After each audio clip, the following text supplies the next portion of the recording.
क्या Iran America और Israel जैसी महाशक्तियों को सीधी जंग में टक्कर दे सकता है? मिडिल ईस्ट में हालात ऐसे हैं कि पुराने दुश्मन नए तरीके से आमने सामने हैं। साल 2026 में ईरान ने एक नई सैन्य रणनीति अपनाई है, मोज़ेक डिफेंस। ये कोई आम रणनीति नहीं, बल्कि जंग का ऐसा खेल है जिसमें हर यूनिट, हर टुकड़ा अपनी जगह से दुश्मन को चौंका सकता है। आज के वीडियो में जानेंगे वो 5 हथियार और रणनीतियां जिन्होंने ईरान को इस युद्ध में खतरनाक खिलाड़ी बना दिया है। चलिए समझते हैं मोज़ेक डिफेंस का असली पजल। मिसाइलों की बात हो और ईरान का नाम ना आए, ऐसा हो नहीं सकता। ईरान की मिसाइल ताकत आज पूरी दुनिया में चर्चा का विषय है। इसकी मिसाइल पॉलिसी और टेक्नोलॉजी ने मिडिल ईस्ट की पावर बैलेंस को पूरी तरह बदल दिया है। ईरान के पास मिडिल ईस्ट का सबसे बड़ा मिसाइल जखीरा है, सिज्जिल खुर्रमशाह, और अब फतह हाइपरसोनिक मिसाइल जो ध्वनि से 15 गुना तेज है। फतह मिसाइल की रेंज और स्पीड इतनी ज्यादा है कि दुश्मन के पास रिएक्ट करने का वक्त ही नहीं बचता।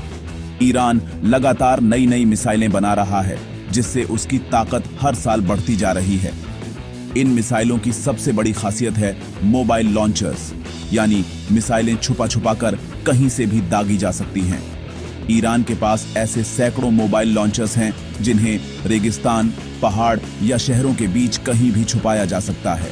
इससे दुश्मन के लिए इनकी लोकेशन ट्रैक करना लगभग नामुमकिन हो जाता है। दुश्मन को पता ही नहीं चलता कि अगला हमला कहां से होगा। ईरान की यही रणनीति उसे बाकी देशों से अलग बनाती है। मिसाइल लॉन्च साइट्स इतनी ज्यादा और फैली हुई हैं कि किसी भी इंटेलिजेंस एजेंसी के लिए इन्हें ट्रैक करना बहुत मुश्किल है। सबसे बड़ा डर ये है कि ईरान इन्हें स्वॉर्म में, यानी एक साथ कई मिसाइलों के झुंड के तौर पर दाग सकता है। जब दर्जनों मिसाइलें एक साथ उड़ती हैं तो डिफेंस सिस्टम के लिए उन्हें रोकना लगभग नामुमकिन हो जाता है। ये रणनीति दुश्मन के एयर डिफेंस को पूरी तरह से चौंका देती है। इससे डिफेंस सिस्टम भी कंफ्यूज हो जाता है। एक साथ इतने टारगेट्स को पहचानना और उन्हें इंटरसेप्ट करना किसी भी एडवांस्ड डिफेंस सिस्टम के लिए बहुत बड़ी चुनौती है। यही वजह है कि ईरान की मिसाइल स्ट्रैटेजी को दुनिया में सबसे खतरनाक माना जाता है। यही मोज़ेक डिफेंस का पहला बड़ा हथियार है, अनप्रेडिक्टेबिलिटी। ईरान की मिसाइल रणनीति में हर बार कुछ नया देखने को मिलता है, जिससे दुश्मन हमेशा असमंजस में रहता है। मोज़ेक डिफेंस का मकसद ही है दुश्मन को कंफ्यूज करना और उसकी तैयारी को फेल करना। अमेरिका और इजराइल को हर कदम सोच समझ कर रखना पड़ता है। ईरान की मिसाइल ताकत ने मिडिल ईस्ट में एक नया डर पैदा कर दिया है, जिससे हर देश को अपनी सुरक्षा रणनीति बार बार बदलनी पड़ रही है। अब बात शाहिद ड्रोन्स की, ईरान का देसी जुगाड़ जो दुश्मन के लिए सबसे बड़ा सिरदर्द बन गया है। शाहिद 836 ड्रोन बेहद सस्ते हैं, लेकिन हमला घातक। ईरान ने स्वॉर्म टैक्टिक्स अपनाई है। सैकड़ों ड्रोन एक साथ भेजकर दुश्मन के रडार और डिफेंस सिस्टम को जाम कर देता है।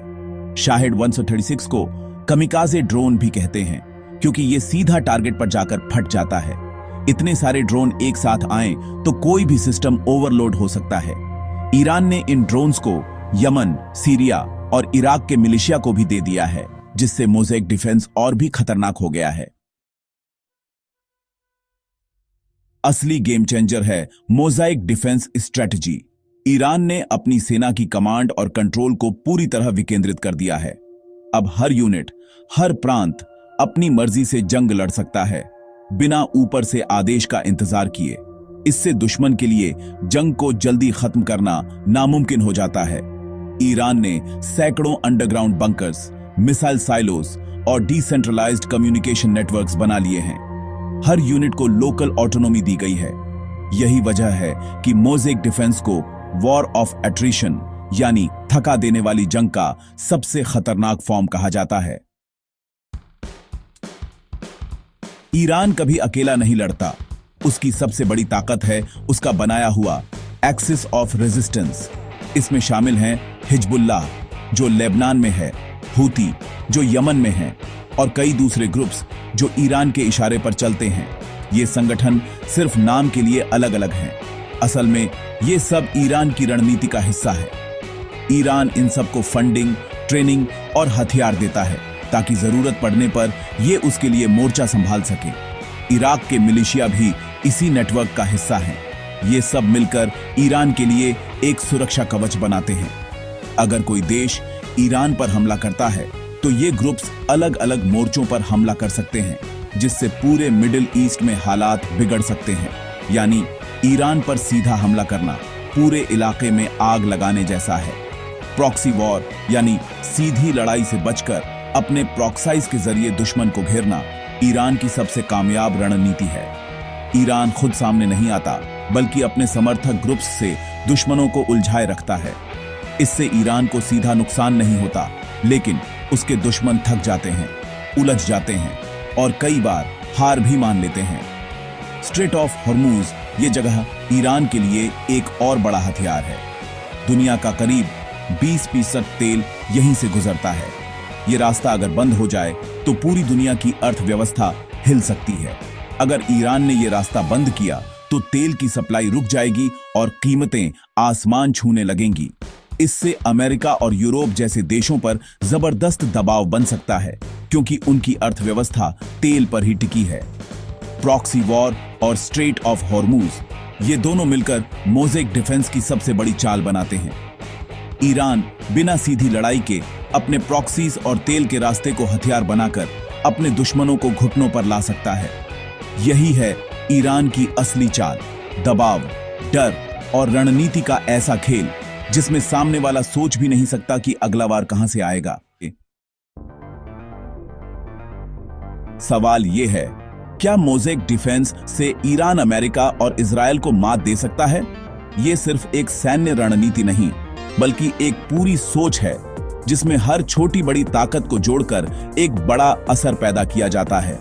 मोज़ेक डिफेंस का मकसद है दुश्मन को हर मोर्चे पर उलझाए रखना, ताकि वो कभी भी पूरी तरह से तैयार ना हो सके। ग्लोबल फायर पावर इंडेक्स में मुकाबला बराबरी का है, लेकिन तकनीक में इजराइल और अमेरिका आगे हैं। उनके पास advanced missile defence system, cyber warfare की ताकत और सैटेलाइट इंटेलिजेंस जैसी क्षमताएं हैं जो उन्हें बैटलफील्ड पर एज देती हैं। ईरान के पास संख्या है, लेकिन क्वालिटी और टेक्नोलॉजी में उसे अभी भी चुनौतियों का सामना करना पड़ता है। मोज़ेक डिफेंस की असली ताकत है उसकी सहन शक्ति, डिसेंट्रलाइजेशन और असिमेट्रिक वॉरफेयर। सीधी लड़ाई में नहीं, बल्कि छोटी छोटी चौंकाने वाली चालों में। ये रणनीति दुश्मन को लगातार परेशान करती है, जिससे उसकी रिसोर्सेज बढ़ जाती हैं और वो थक जाता है। हर हमले के पीछे एक अलग सोच, एक नया तरीका छुपा होता है। ईरान की स्ट्रैटेजी और प्रॉक्सीज उसे गेम में बनाए रखते हैं। ये प्रॉक्सीज सिर्फ लड़ाई नहीं लड़ते, बल्कि इन्फ्लुएंस, इंटेलिजेंस और सप्लाई चेन को भी मजबूत करते हैं। इससे ईरान को सीधा टकराव किए बिना भी अपनी पकड़ बनाए रखने का मौका मिलता है। मोज़ेक डिफेंस के कारण दुश्मन को हर जगह से खतरा महसूस होता है। मिसाइल्स, ड्रोन्स, प्रॉक्सीज और इकोनॉमिक ब्लॉकेड, ये मल्टी लेयर्ड अप्रोच दुश्मन की प्लानिंग को कमजोर कर देती है, क्योंकि उसे हर दिशा से सिमल्टेनियसली खतरा झेलना पड़ता है। इससे उसकी डिसीजन मेकिंग स्लो हो जाती है। युद्ध में जीत सिर्फ ताकत या तकनीक की नहीं, बल्कि एंड्योरेंस और एडेप्टेबिलिटी की भी होती है।